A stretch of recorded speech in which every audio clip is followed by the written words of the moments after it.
Now then, Vinyl Monkey here, standing up this week. You'll see the reason in a minute. Yeah, you maybe guess it in the title. Yeah, this week, a little bit different. Can vinyl music help tackle the obesity crisis? Well, I've just been up to Scotland for a few days, bit of fishing and a few pints and one thing and another. Glorious weather, brilliant, beautiful. But the obesity crisis just about literally hit me in the face while I was there, and obviously got me thinking, and I am part of the obesity crisis. I mean, just look at this, obesity. What is obesity? Well, it's measured, the World Health Organisation and the Public Health England and all the other public health bodies. They measure it by something called BMI, body mass index, which is essentially it's your weight in kilograms divided by your height squared in metres. And the sort of alarming news is, I suppose, that 26% of adults in England, or 26% of people, I think, in England, are considered to be obese. And that another 35% on top of that, so 61% of the population are considered overweight or obese. And that gets much higher in some of the poorer areas of England and Britain, which we might go on to talk about. And it was certainly one of the factors in this brilliant holiday park we were at the other day. So, what can vinyl music do about it? Well, let's just look at me. I mean, look at the state of me. My body mass index is 34, which means that I'm in a sort of danger zone, really, of very likely to develop diabetes 2. Well, I already have, so I've already been diagnosed with that. Much higher likelihood of high blood pressure. Yep, I'm on medication for that, cardiovascular disease, all the rest of it. So it ain't good. Well, I said it's a time bomb. It's already gone off. Can vinyl music play some part in addressing it? Well, yeah, I think it can. I mean, thinking about me, my obesity, I was never fat as a kid. I was, in fact, as a teen, I only got prone to putting weight on when I really started drinking. I'd got into punk music in 76 big style, and 76, 77 I was wearing safety pins, torn t-shirts. My dad had stopped speaking to me.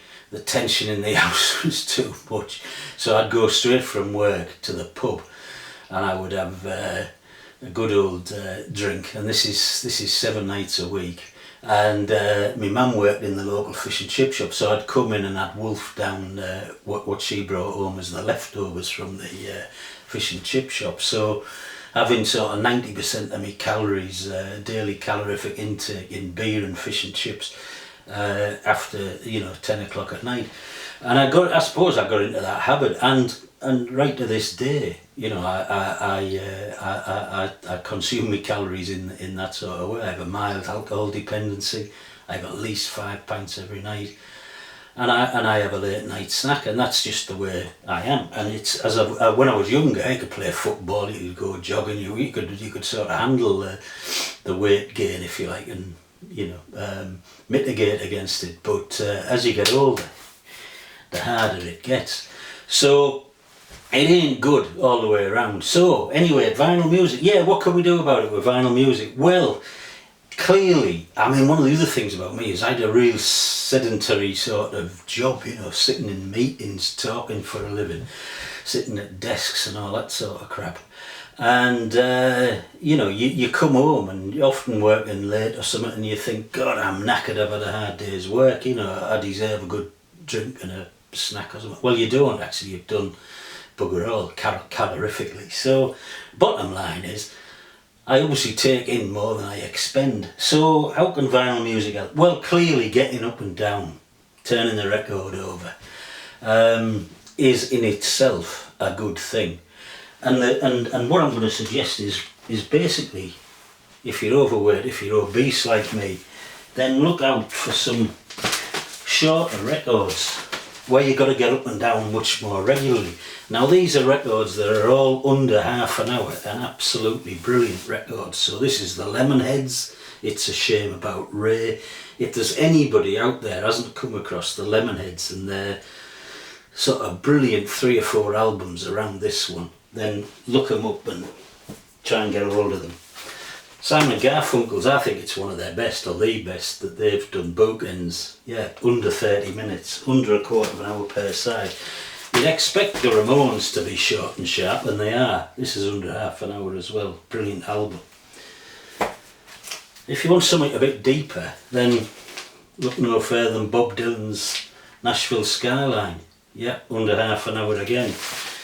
And then, on a similar theme, the Byrds, the notorious Byrd Brothers, under half an hour. Or go to a 10-inch album. This one's only about 20 minutes, I think, this album. This is Serge Gainsbourg, Un Chant de la Une.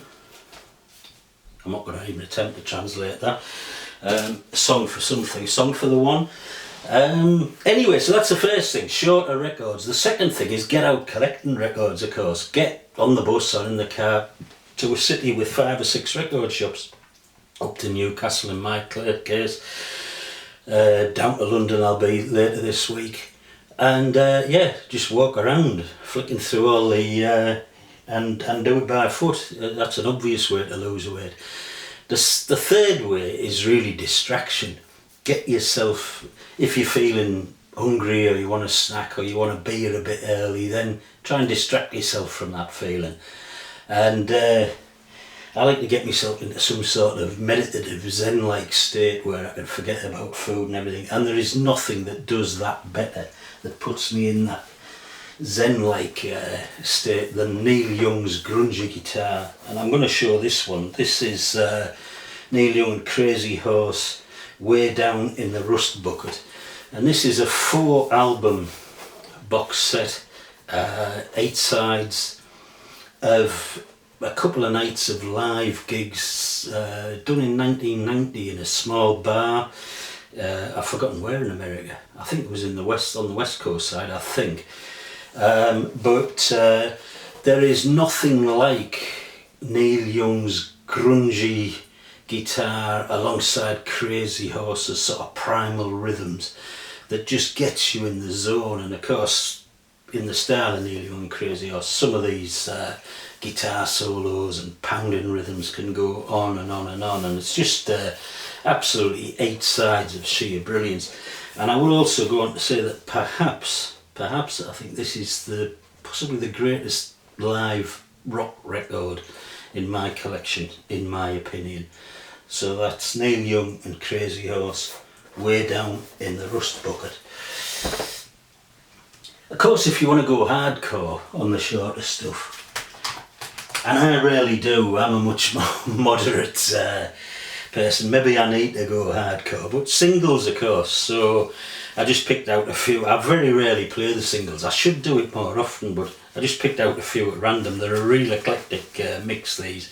So I've got Fleetwood Mac and Tusk. If you want a bit of an Irish jig, yeah, Clancy Brothers and Tommy Makem. I'll Tell Me Ma and others, brilliant, yeah.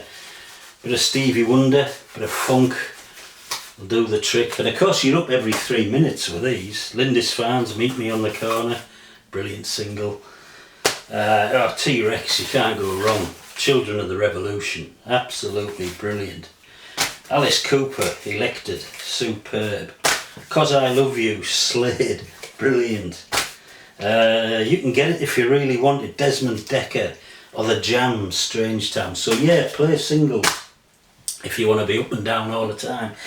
And of course, what you can also do is, if you want, you can dance.